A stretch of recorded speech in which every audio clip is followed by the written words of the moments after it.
J.A. Myerson is with us. jamyerson.com is his blog, his website. Contributor-Truthout and a participant in the Occupy Wall Street movement. J.A., welcome back to the program. Thanks for having me, Tom. So, just give us an update. You know, here it's Monday. What's been going on over the weekend? What do we need to know about? Well, you need to know that Duarte Square, which is a lot owned in part by the city and in part by Trinity Church, which sits on Canal Street and 6th Avenue, is the new home of Occupy Wall Street, having been evicted from Liberty Plaza Park. And they're reconstituting the occupation up there.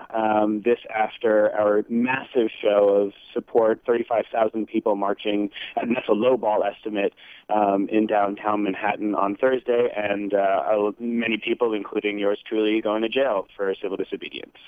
Okay, so and this park is being occupied. Is this in part because the church gave permission for that? The church is sympathetic to the occupation. There are sort of ongoing negotiations about trying to make sure this is a permitted thing, but part of the fact of occupation is essentially not caring whether it's permitted. I mean, Mohammed Bouazizi's fruit stand was not permitted. Right. My permit is the First Amendment. I'm sorry, what was that? Forgive my interruption. My permit is the First Amendment. Yes, exactly, right. And the First Amendment does not have a curfew. Right. You know, the occupation of Tahrir Square was not permitted. And once you have, you know, big-time revolutions that achieve justice and equality for a lot of people, nobody then frets and moans over the legality of the occupation that started it. Right. And they are never permitted.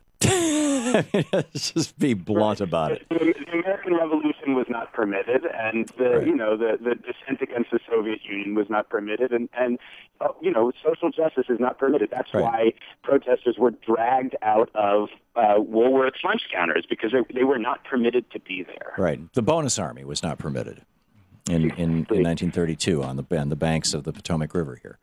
Exactly. But you know what else isn't permitted? Pepper spraying kids in the face at point-blank range when they're just sitting there peaceably blocking a path. Gingrich's plan for janitorial work for students is an awful lot better than coughing up blood because you've just been the victim of really casual chemical weaponry. I mean, that's how Josh Holland put it, our friend from Alternet, that this was a use of very casual chemical weapons against peaceably protesting students, and that's also not permitted. And for these folks to be on paid leave as opposed to fired from UC Davis is an outrage. For them to be on paid leave as opposed to being sitting in a jail cell with an assault charge is an outrage. Absolutely, it's clear assault. And assault can be committed by people in uniform just as easily as it can be committed by anybody else. I mean, the laws do not say you can commit assault, simple assault or aggregated assault or whatever you want to call it, that you can do that if you happen to be a police officer. And in fact, frankly, I would say the bar should be higher for a police officer than for somebody who's drunk in a bar fight. Absolutely. And our friend Ray Kelly, the former police captain from Philadelphia, who's now protesting with Occupy Wall Street and going to jail committing civil disobedience, says that the only circumstance under which police should be permitted to use force is when protecting someone. And Lieutenant Pike in Davis was not protecting anyone. I have to say that I did watch the chancellor's interview with student television and was convinced that she's actually quite reasonable and considered on this matter. But it still demands that she fire Lieutenant Pike at least and the other officer who committed that assault. At the very least.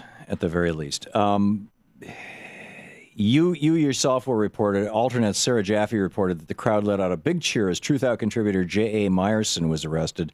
What were the circumstances of your arrest, J.A.? I was not arrested reporting, and I wasn't wearing credentials, and I wouldn't have hid behind them. I was protesting, committing an act of civil disobedience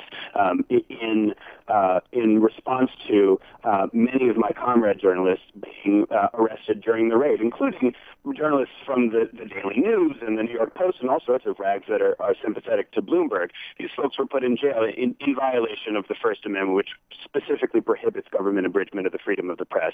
And so I felt that it was my duty to offer my body for arrest in solidarity with my fellow journalists, and right. So I sat in an intersection along with many friends from the occupation, and was carted off to jail, which was awful and uncomfortable and sucked. But I was only in there for a day, and there are a lot of people who go to prison, which is an awful lot worse than jail. And sometimes, like in the case of Troy Davis, they haven't done anything, and we lock them up in prison for 20 years, and then we kill them.